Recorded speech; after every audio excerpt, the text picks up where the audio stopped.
Jagadish Reddy suspension పై BRS రాష్ట్ర వ్యాప్త ఆందోళనలకు సిద్ధమైంది. బీఆర్ఎస్ నిరసన కార్యక్రమాలకు సంబంధించిన పూర్తి సమాచారం మా ప్రతినిధి నరేష్ లైవ్ లో అందిస్తారు.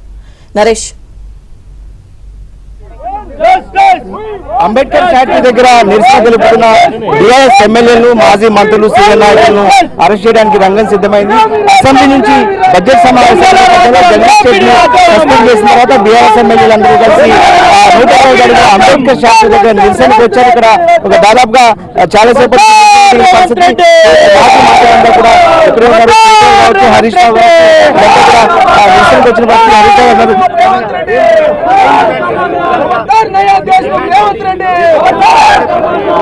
జగదీష్ రెడ్డి గారి సస్పెన్షన్ ఇది అక్రమ సస్పెన్షన్.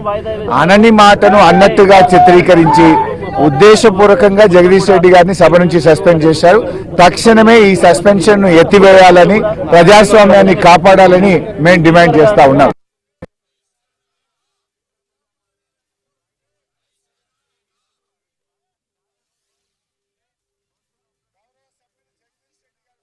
దాంట్లో ఏమాత్రం తప్పు లేదు.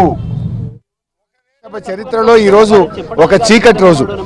నిజానికి జగదీష్ రెడ్డి గారు ఎక్కడ అన్పార్లమెంటరీ లాంగ్వేజ్ వాడలేదు. స్పీకర్ ని ఉద్దేశించి కించపరిచే వ్యాఖ్యలు ఏ ఒక్కటి కూడా మాట్లాడలేదు.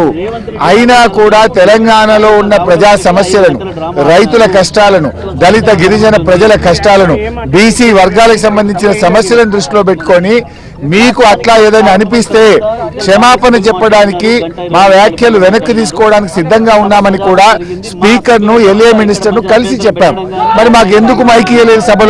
సభలో ఉరిశిక్ష తీసే వాళ్ళకు కూడా ఒక అవకాశం ఇస్తారు. నీ చివరి కోరిక ఏందో, నువ్వు ఏం చెప్పుకుంటావో చెప్పు అంటారు. మేము చెప్పడానికి సిద్ధంగా ఉన్నామంటే మైక్ ఇవ్వకుండా కేవలం కాంగ్రెస్ పార్టీ వాళ్ళను మాట్లాడించి ఏకపక్షంగా ఎట్లా సస్పెండ్ చేస్తారండి? అంటే ఇలా ప్రజాస్వామ్యం ఖూనీ అయింది. శాసనసభ చరిత్రలో ఇది ఒక చీకటి రోజు. పట్టపగలు ప్రజాస్వామ్యాన్ని ఈ రోజు కాంగ్రెస్ పార్టీ ఖూనీ చేసింది. ఢిల్లీలో ఉన్న రేవంత్ రెడ్డి యాక్షన్, ఇక్కడున్న శ్రీధర్ బాబు ఆ డైరెక్షన్ లో ఈయన యాక్షన్ చేసే పరిస్థితి తప్ప ఇది నిజానికి ఇలా మంచి పద్ధతి కాదు. ఇలా ప్రజాస్వామ్యంలో ప్రతిపక్షం అడగకపోతే ఎందుకుంటుందండి?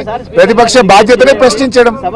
స్పీకర్ అంటే చైర్ను పదే పదే బెదిరించినట్టు మాట్లాడతారు ప్రతిపక్షం అనేది మంత్రులు స్వయంగా చెప్తారు. మేము అందుకే అడిగాం, ఎక్కడ జగదీష్ రెడ్డి గారు తప్పు మాట్లాడారో వీడియో బయటకు విడుదల చేయండి. మీరు అన్ని విపక్షాలను పిలిచి ఒక్క మాట తప్పు మాట్లాడితే ఆ వీడియో చూపించండి. ఒకవేళ మీరు అట్లా భావిస్తే మేము వెనక్కి తీసుకుంటాము, క్షమాపణ చెప్తామన్నాం. నిజానికి తప్పు మాట్లాడి ఉంటే వీడియో చూపించడానికి ఎందుకు భయం కాంగ్రెస్ పార్టీకి? జగదీష్ రెడ్డి గారు తప్పు మాట్లాడలేదు కనుకనే మీరు వీడియో చూపించలేరు, అఖిల పక్షాన్ని పిలవలేదు, లేదా జగదీష్ రెడ్డి గారికి చెప్పుకునే అవకాశం కూడా ఇవ్వకుండా ప్లాన్ ప్రకారంగా సస్పెండ్ చేశారు. ఇది మొత్తంగా